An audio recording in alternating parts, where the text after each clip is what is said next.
All right, welcome and Felcha. This is Random Thoughts from County Antrim on May the 2nd. Can you believe it's May 2021? This is Random Thoughts from County Antrim, and I'm your host, David McDonnell. It's my half hour to tell some historical tales, some of which are true, some of which are not so true. Legends and yarns, and sometimes merely my random thoughts. But tonight I thought I would tell you an old Celtic fairy tale. And I know it's at least a few hundred years old, give or take a century. It's been around a while. And the tale is called A Sprightly Tailor. Now, the great McDonnell of Saddle Castle in Kintyre was in need of a new pair of trews. They were very fashionable in the day, with a vest and the breeches united as one piece. And finely tailored trews could be ornamented with fringes or made from tartan cloth, and they were very, very comfortable indeed. Now, the McDonnell of Saddle Castle was a very well-respected man, held in awe by everyone, and especially by himself. He once dined at Edinburgh Castle with the King of Scotland, and at that feast, the king apologized to the McDonnell for placing him so far away from the head of the table. And the McDonnell responded, "Where the McDonnell sits is the head of the table." So, of course, when the tailor was summoned to go to Saddle Castle, he appeared post-haste, and he brought with him needle and thread and a sufficient amount of tartan cloth to make a pair of trews. And the tailor quoted his standard price for a pair of trews, which the McDonnell accepted as fair. And the tailor took his measurements, so he knew exactly how to make the trews. But the McDonnell added two conditions to the transaction. The first was the trews had to be made that very night. And the second was that the trews had to be made in the ruins of the old nearby church.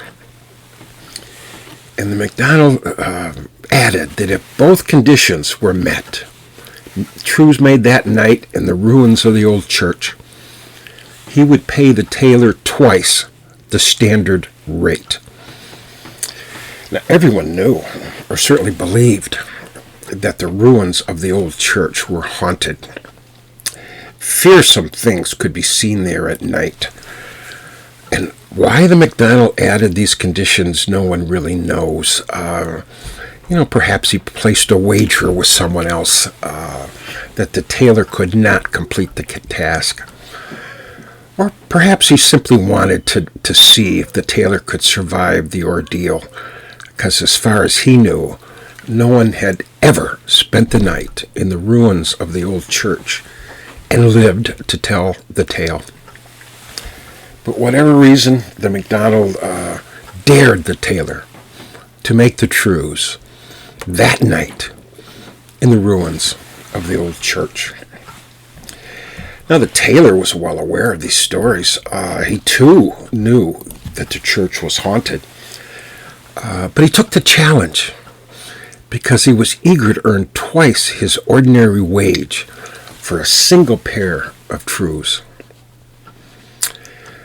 So the tailor stayed around at Saddle Castle for the rest of the afternoon and getting into early evening.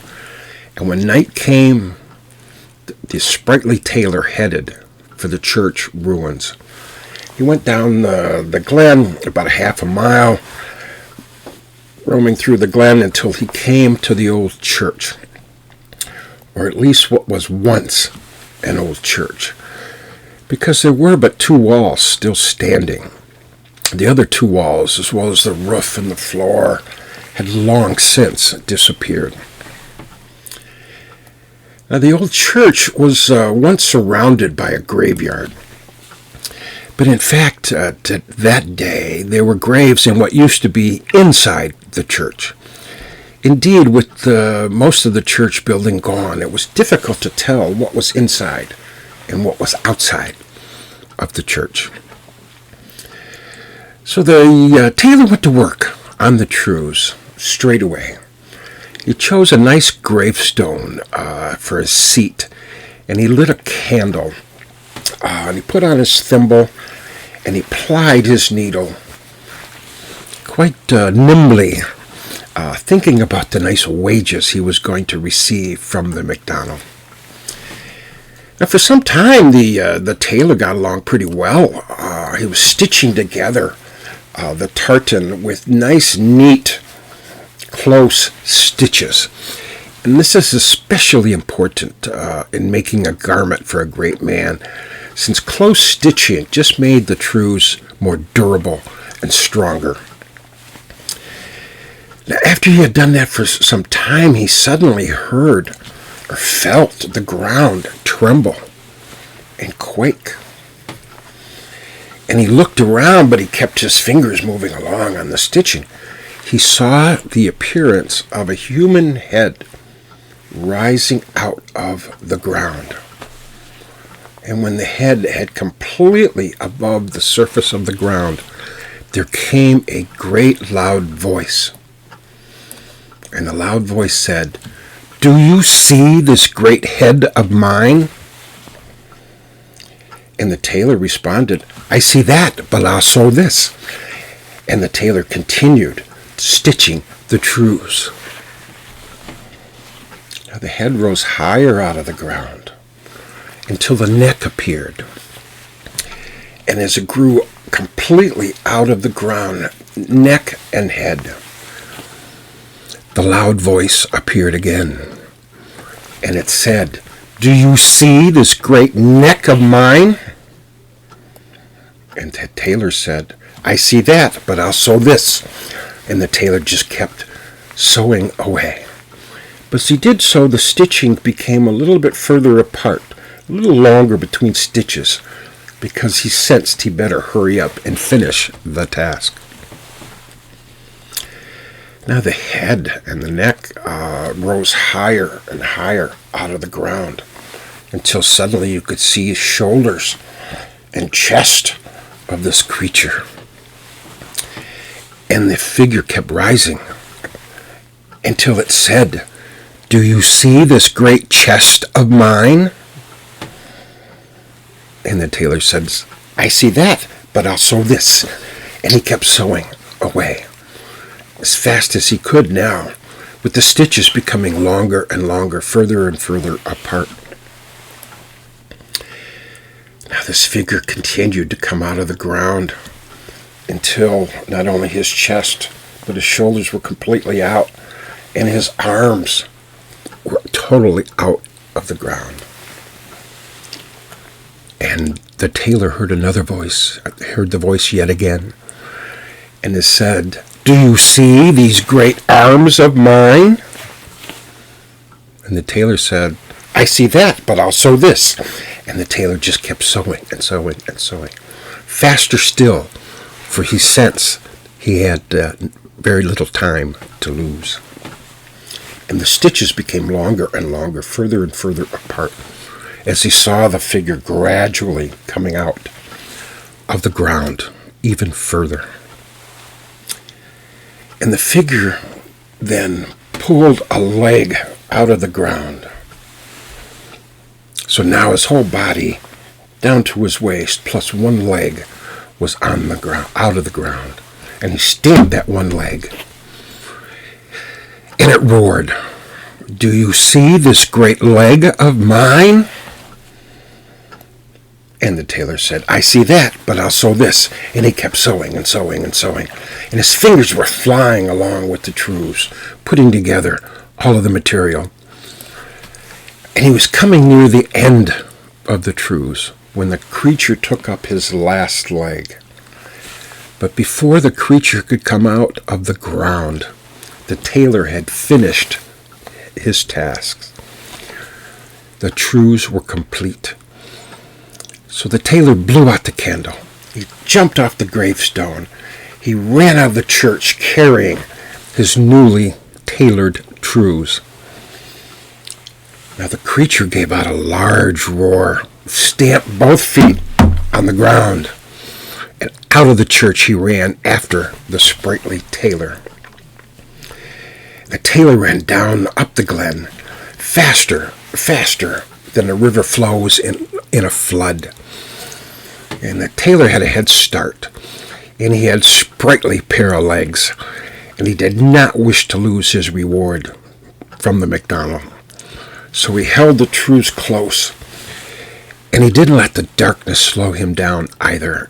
He kept running until he reached Saddle Castle. And he reached the castle, opened the gate, went inside, and shut the gate behind him.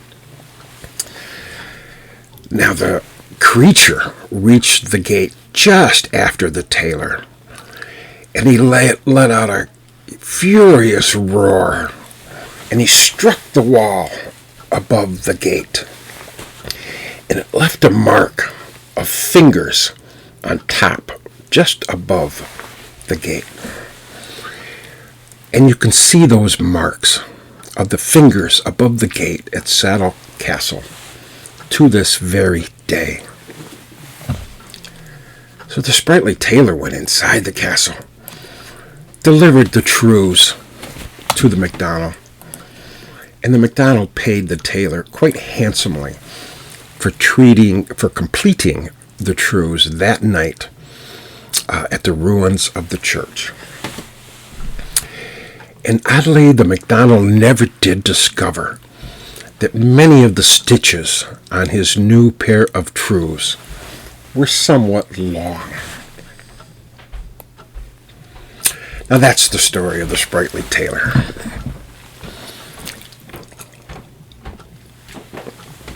It's one of the many Celtic fairy tales which were collected by a man named Joseph Jacobs in the 19th century.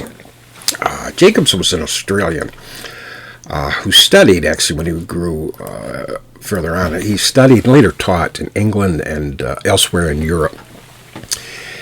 And he was a writer, a translator, a social scientist, a historian, but he's most well known as a folklorist. And a folklorist studies folklore. It's a branch of anthropology. And Jacobs became intrigued with the fact that 19th century English children were being told fairy tales that many of which originated in France or in Germany. In particular, they were often told fairy tales from the Brothers Grimm. I'm sure you know the Brothers Grimm and their fairy tales. They include Cinderella, Rumpelstiltskin, Sleeping Beauty, Snow White. Those are all collection of folk tales by Brothers Grimm, which originated in Germany. So Jacobs decided, because there were few published English fairy tales, that he would go about to collect some. And he put together a volume of English folk tales, and then he published them. And his collection included Jack and the Beanstalk, included Goldilocks and the Three Bears. I think included Three Little Pigs, I believe, is one of the English folk tales that Jacobs collected when he put together his volume in the 19th century. He later collected Celtic fairy tales and published those as well. And one of those was The Sprightly Tailor. I made a few changes to the story. I think I made it a little bit better for 21st century audience. And I took some liberties, which after all, Jacobs didn't write them. He just collected them. And I'm certainly, there were many, many versions when he collected them, and I just made my own version. Now, that's the first time I've told that story. I will likely tell it in a children's tent at an Irish or Celtic festival. I think it's lighthearted enough that it's not too scary. Maybe may even have kids act out some of the parts. Actually, there's only 3 parts: the McDonnell, the Tailor, and the creature. But maybe we can do it in a way that's fun. I'll have to think about that some more. Trews, by the way, they were a real thing back then. Today we would call them plaid pants.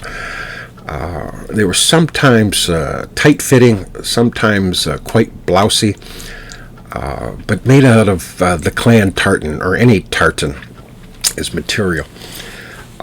Sometimes the inner thigh material was made of leather.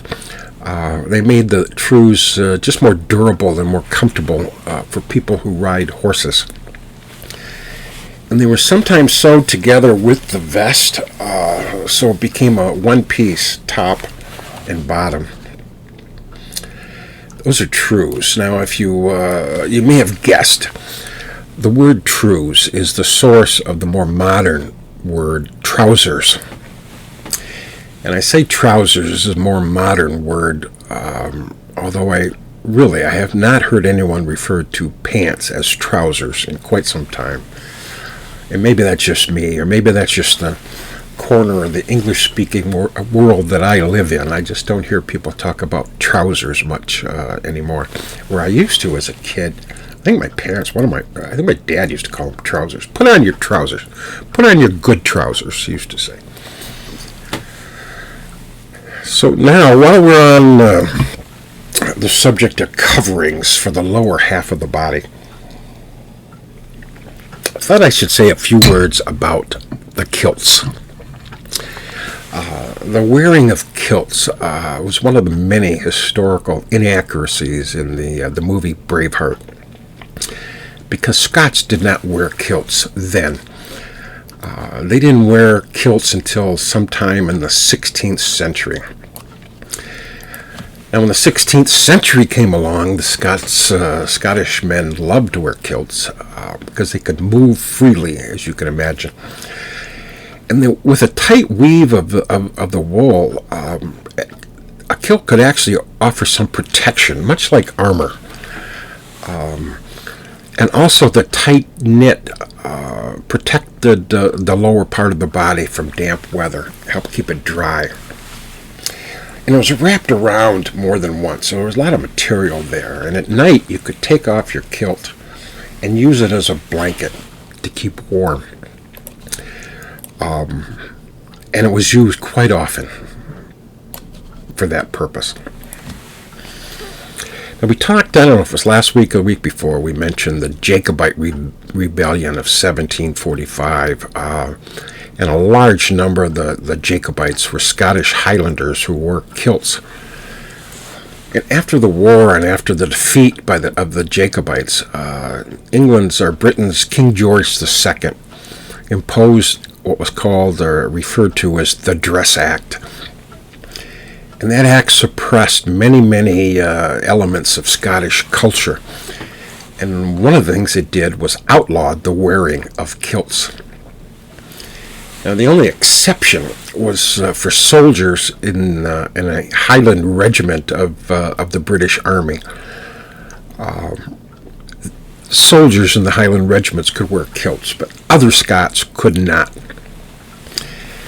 Now, that ban was lifted decades later, but by then the kilt kind of fell out of favor in Scotland for everyday use.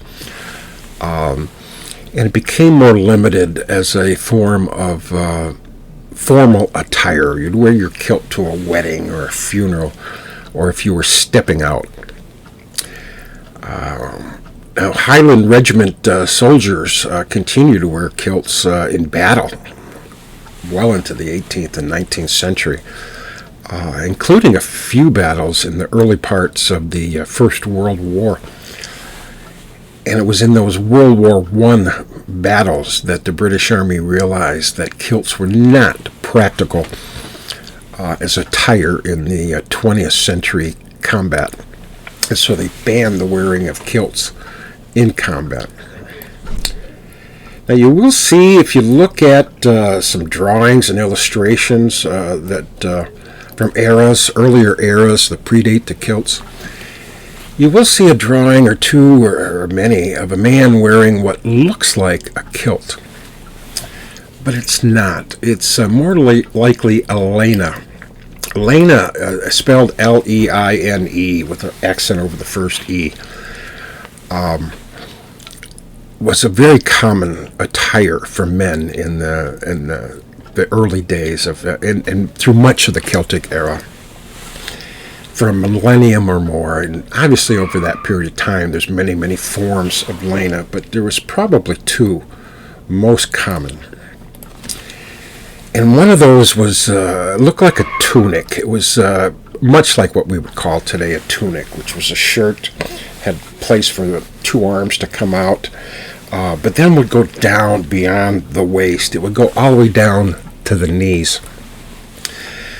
And if you wore a belt then around the waist, the tunic would extend well below the belt to the knees.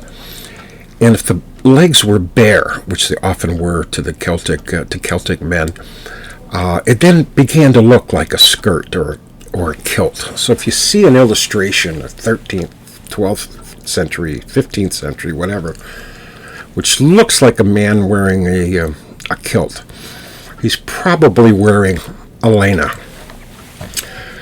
Now, the other kinds of Lena, which were very common in that era, were just one long piece of fabric.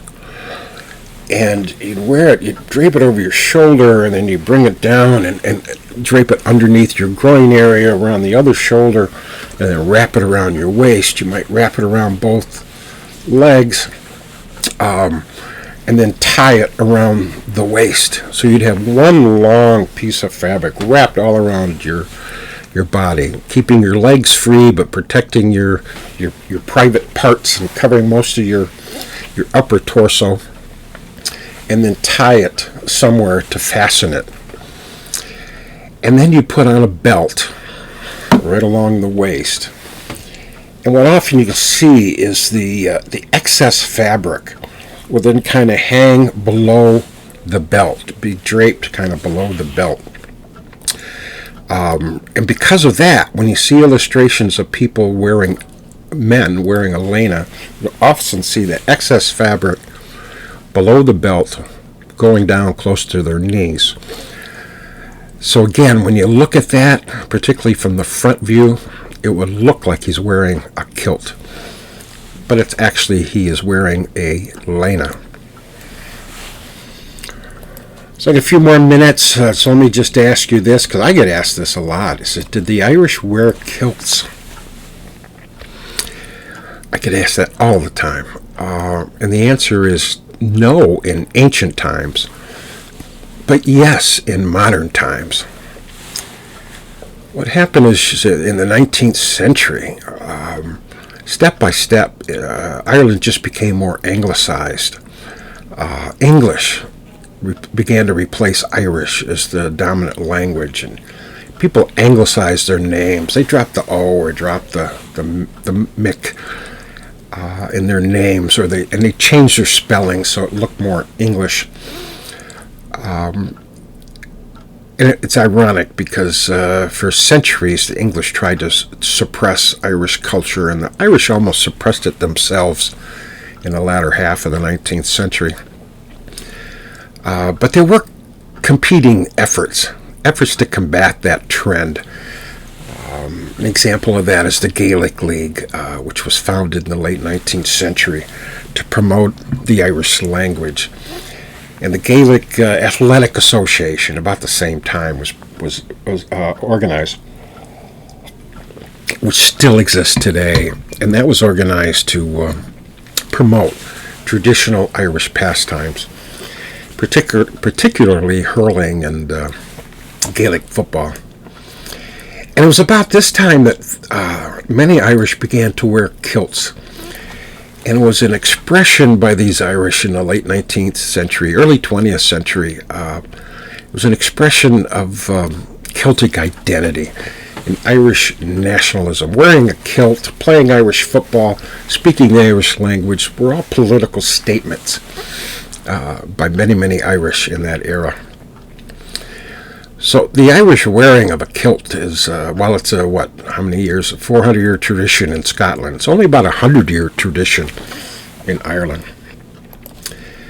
Now, the biggest difference, I think, between a Scottish the Scottish kilt and a Irish kilt is the tartan. Scots prefer to wear a tartan made out of their clan tartan. Every clan has their own tartan. And most Scots wouldn't dream of wearing a kilt made out of a tartan of somebody else's clan. Now, the Irish aren't near as particular. In fact, there aren't tartans associated with each clan, and there are many, many popular plaids. There's two of the most common and most popular are the Irish national tartan, which if I had one I would show you right now, but as you can guess, it's a dark green in a plaid array. The other traditional kilt in Ireland is the saffron kilt, and this was used by Irish soldiers in the British military in the 20th century for formal occasions, obviously not in combat. But it's a mustard yellow in color, and it's not plaid at all. But that's the Irish kilt. So I think I'm out of time, but that was a quick lesson on trews, kilts, and lena, all following the story, an ancient Celtic fairy tale, A Sprightly Tailor. I'm going to tell some other Celtic fairy tales in future podcasts. But that's all for today. Make sure you look at my website, clandonald.net. Buy one of my books. You can order them online. Clandonald, A Storyteller, History of Ireland, and Buy the Horse of Guinness. Send me an email if you have any questions, comments, complaints, whatever. I'm at clandonald@gmail.com. Take a look at my Facebook page and like it, please. And take a look at my YouTube page and like all of my videos, all of my podcasts. So that's all for now. Closing out this first podcast in May of 2021. Goodbye.